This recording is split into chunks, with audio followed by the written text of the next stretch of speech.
আজ মঙ্গলবার 22 এপ্রিল 2025, 9 বৈশাখ 1432 বঙ্গাব্দ, 23 শাওয়াল 1446 হিজরি। জানিয়ে দেব আজকের দৈনিক বাংলাদেশ প্রতিদিন পত্রিকার শিরোনামগুলো। চীনের সঙ্গে সম্পর্ক আরও গভীর করার অঙ্গীকার ডক্টর ইউনূসের। নিবন্ধন চায় বাহারি নামের নানান রাজনৈতিক দল। আছে জনতার কথা বলে। বাংলাদেশ শান্তির দল। দেশ বাঁচাও মানুষ বাঁচাও আন্দোলন। জাতীয় ভূমিহীন পার্টি। বাংলাদেশ বেকার সমাজ। পক্ষ ভারী করছে দলগুলো।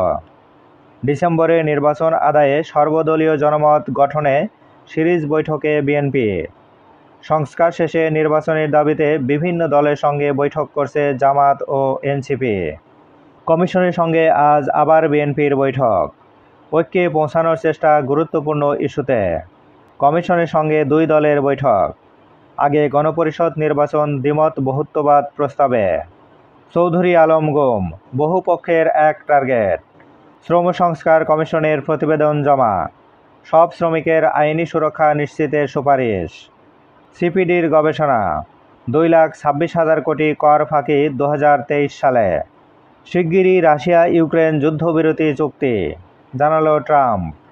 দেওয়ানি ও ফৌজদারি আদালত পৃথক করতে সুপ্রিম কোর্টের চিঠি। কাতার গেলেন প্রধান উপদেষ্টা। আলোচনায় শ্রমবাজার, ভিসা ইস্যু, জ্বালানি ও রোহিঙ্গা সংকট। সেনাপ্রধান জাতিসংঘ আন্ডার সেক্রেটারি জেনারেল বৈঠক। 3 মে সোহরাওয়ার্দী উদ্যানে সমাবেশ। শাপলা চত্বরে সেই নৃশংসতার বিচারে সরব হচ্ছে হেফাজত। খামারবাড়িতে তুলকালাম, নিয়ন্ত্রণে যৌথ বাহিনী।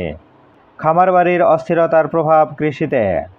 অফিস আদেশ ছাড়াই বর্তমান কর্মকর্তাদের বের করে দিচ্ছেন অন্য কর্মকর্তারা। নিয়মিত কাজের চেয়ে ক্ষমতা ও গ্রুপিং নিয়ে ব্যস্ত। ইতিহাসে নতুন রেকর্ড, সোনার ভরি এখন 1,72,000 টাকা। গাছ কেটে ফের ভবন নির্মাণের তোড়জোড়।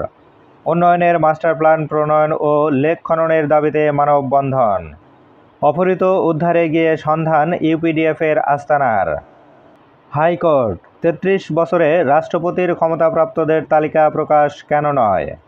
এনসিপির অবস্থান, আগে মৌলিক সংস্কার পরে নির্বাচন। প্রেস সচিব, ফিরিয়ে আনা হবে বিদেশে পলাতকদের।